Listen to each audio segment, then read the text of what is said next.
BioWare has a brand new journal entry up on their website called Journey Entry 8 Exploration Across Thedas, and it's going to take us across a variety of the locations with some video snippets from the different zones that we're going to be able to explore in Dragon Age the Veilguard. Now, I'm super excited for this game. We're seeing lands and territories we've never seen before, places that have only ever been mentioned before.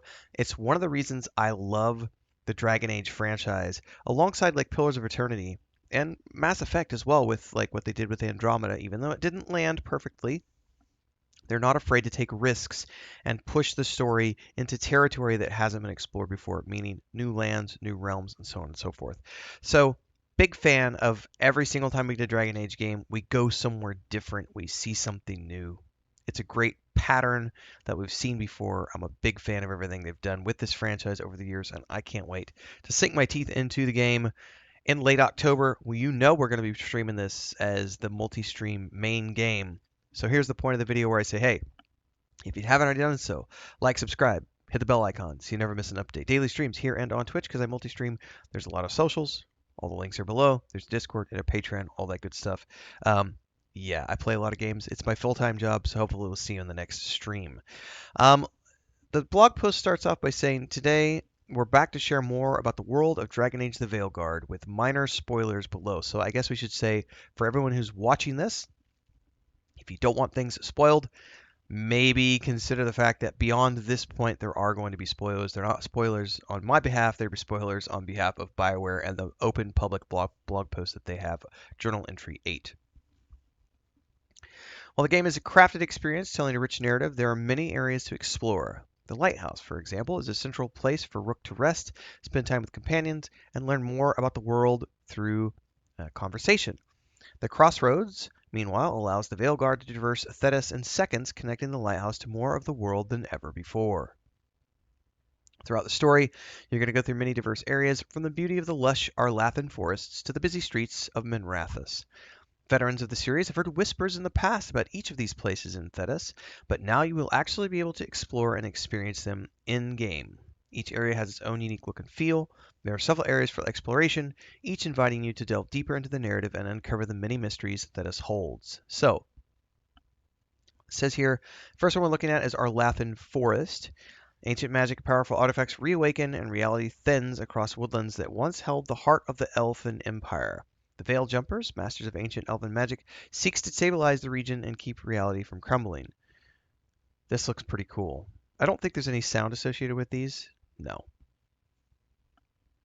Look at that face in the ruins.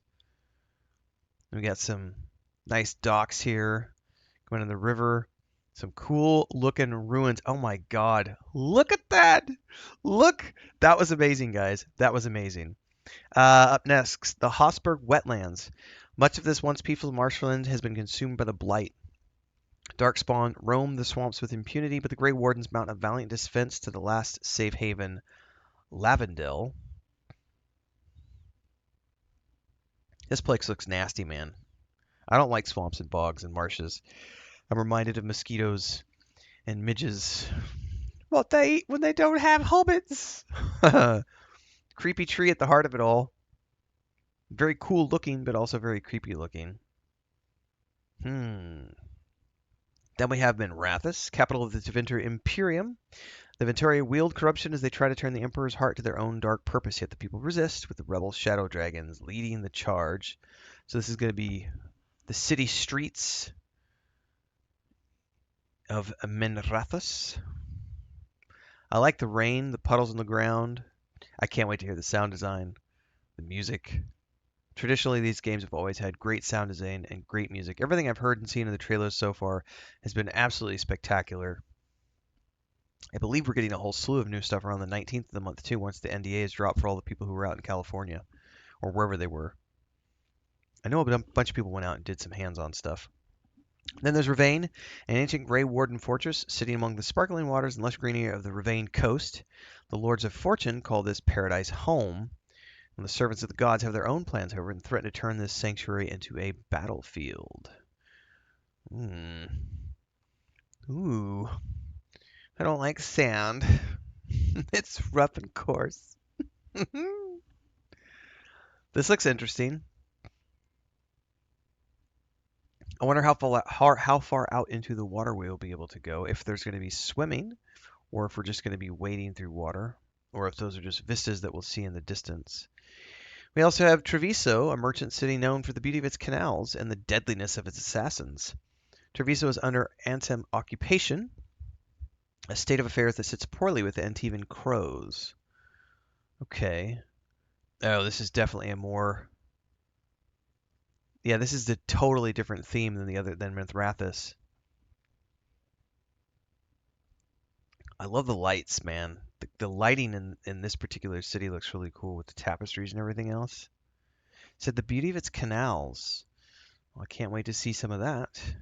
And I wonder if we'll be able to traverse the canals with boats. I love those lights, man. Very well done. While exploring the world, the Veilguard come across many things to do and people to talk to. Loot, etc., etc., etc. Artifacts for the codex entries. Also new modes of transportation, including fast travel. Good to know. Also new ways for your companions to interact with the world as well with specific exploration abilities. Elven artifacts for Balara to tinker while you wander through Erlathen.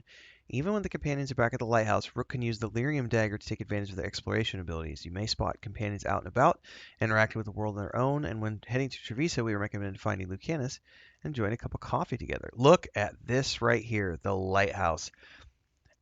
Everything I've seen about the lighthouse so far has me really excited because they've said that each individual companion is going to sort of take over a corner of the lighthouse and sort of customize it for the way that they want it to look like. And as you adventure through the game, these areas are going to start to look a lot different than they were when the game started because they're going to continue to personalize it as they go through based on decisions you've made and the gameplay itself, which sounds really, really, really cool. Yes, here it says each companion will have their own room for them to decorate to their own tastes. Their rooms are going to progress over the course of the story, and it's also going to be the main location for one-on-one chats with your companions. Rook will also have a room of their own, and it says you will also find the Caretaker's Workshop here where items can be upgraded and enchanted. There's also the Crossroads, which allows you to travel across the world. It says this is a meeting place of many alluvians. This area serves as the main connection from the lighthouse to the rest of Thedas, as well as side content, it says here. The caretaker acts as a guide throughout the area, ferrying the party to different islands in the Fade. And additionally, there are more puzzles to solve in this area and even extra missions, but of course, they want you to figure those out on your own. So we recently held our in-person preview event with content creators and press, so keep your eyes out for interviews and coverage in the coming weeks. That's what I was mentioning earlier. I think the 19th is when that embargo comes down, so we should be seeing something soon from everybody.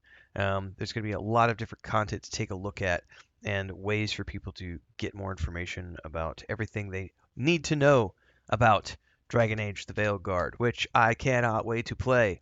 We are going to be doing a completionist version over the first couple of weeks of November. It's going to be a blast. I can't wait. Share it with all of you guys. Don't forget, daily streams here and on Twitch. I play a lot of games. This is my day job. So if you want to know more, just tune in daily here on our Twitch.